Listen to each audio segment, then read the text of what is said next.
ওই battery charge দিতে হবে। কি চার্জ? রমজান মাস হচ্ছে ইমানের বলে বলিয়ান হওয়ার মাস।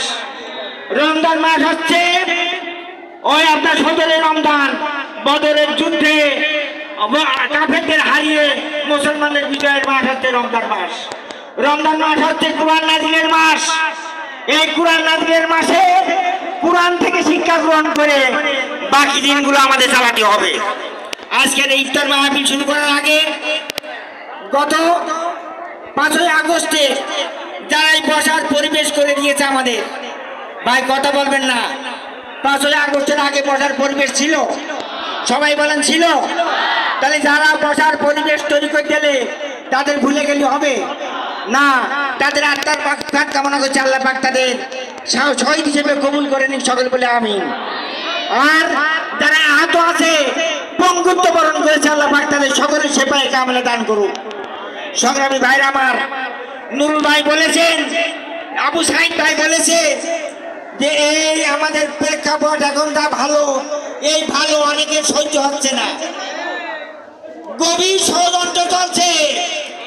এই ষড়যন্ত্রের দাঁত ভাঙা জবাব দিতে হবে জামাত শিবিরের নেতা কর্মীদেরকে।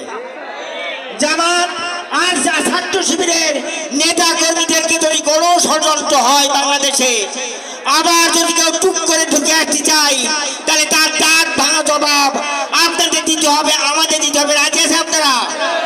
সবাই রাজি আছেন?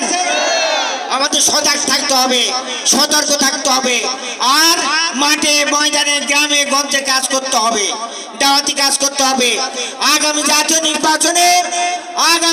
নির্বাচনে আমাদের এখান থেকে তাকে প্রার্থী ঘোষণা করা হয়েছে, তার পক্ষে আমাদের কাজ করতে হবে।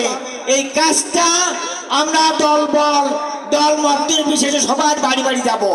কে আওয়ামী লীগ করে, কে বিএনপি করে, কে মুসলমান, এই দ্বিধাবোধ করা যাবে না, এই পার্থক্য করা যাবে না। সবার কাছে ইসলামের দাওয়াত পৌঁছতে হবে। আপনারা কি রাজি আছেন? আমাদের কোনো শত্রু নেই, সবাই আমাদের বন্ধু।